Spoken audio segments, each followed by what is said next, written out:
Alors salut à tous et j'espère que vous allez bien. Je suis très content de vous retrouver pour cette nouvelle vidéo de coaching dans laquelle on va parler de développement personnel mais aussi de la fête de Pessah parce que la fête de Pessah c'est la fête de la liberté par excellence. Donc j'ai pensé que c'était l'occasion, comme c'est dans quelques jours, c'était l'occasion de faire le lien entre le développement personnel et la notion de liberté qu'on développe pendant cette fête qu'on connaît tous.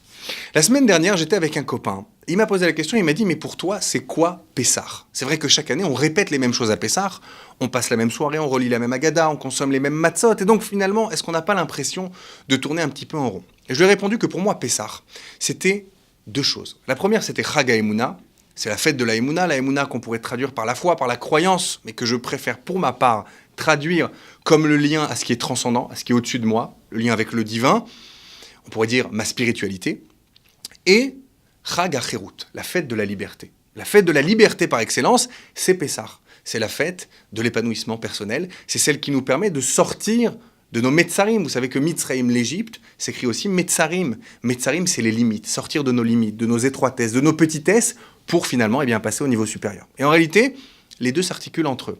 La spiritualité et la liberté s'articulent entre eux, et l'un se nourrit de l'autre. On va voir tout de suite comment. C'est très simple. Vous savez que le premier commandement de la Torah, le premier commandement des tables qui ont été données aux Juifs au mont Sinaï, c'est « Je suis l'Éternel ton Dieu qui t'a fait sortir d'Égypte ». Je vous pose une question très simple, et vous la connaissez déjà certainement. Pourquoi est-ce que Dieu se présente comme étant celui qui fait sortir d'Égypte ? Il aurait dû se présenter comme le créateur du monde. C'est plus logique. Et en plus, c'est vachement limitant, quelque part. C'est-à-dire qu'on définit Dieu seulement à partir d'un événement, seulement à partir d'un moment de l'histoire, et pas à travers toute l'histoire ou toute la création. Et en fait, ce qu'on vient de nous apprendre, c'est incroyable. C'est que la spiritualité, c'est quelque chose qui nous rend libres.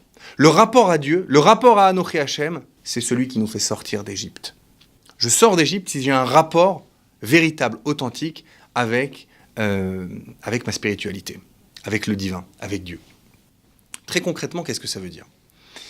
Très concrètement, ça nous invite à repenser le rapport qu'il existe entre la liberté et la spiritualité. Plus je suis spirituel, mais spirituel de façon tangible, de façon concrète. La spiritualité, c'est pas seulement des idées. Plus j'ai incarné les valeurs de la spiritualité dans ma vie, et plus je deviens libre. Et plus je suis libre, et plus j'ai un rapport à la spiritualité qui est équilibré. Les deux, en réalité, vont ensemble. La question donc à se poser, c'est est-ce que dans ma vie, la spiritualité a une place ou pas ? Est-ce que je suis attentif ? Est-ce que ma vie porte l'écho de la spiritualité ou pas ? Ou bien tout simplement, je suis pris dans le cycle des choses, j'avance, mais je ne me pose pas de questions, par exemple. Voilà, la spiritualité, c'est se poser des questions. C'est introduire dans ma vie des valeurs qui vont me permettre de me construire, d'évoluer et donc de gagner en liberté.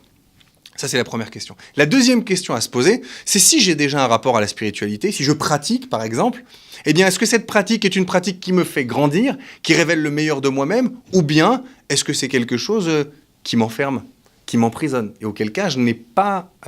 il faut que je fasse des réglages, ou bien on peut dire que je n'ai pas de rapport réel à la spiritualité.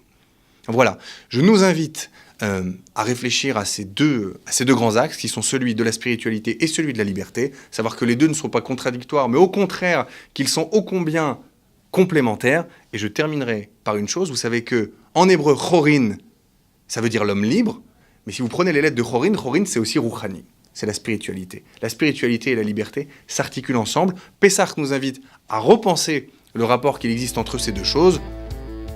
Donc, on va essayer de mettre ça en pratique et puis d'avancer. Let's go. J'ai bien coupé le micro.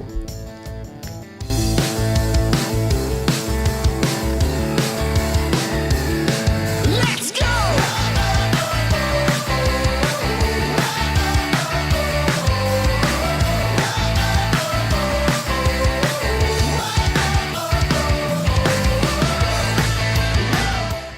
Vous souhaitez contacter notre coach ? Écrivez-lui sans plus attendre à ben.mycoach@gmail.com.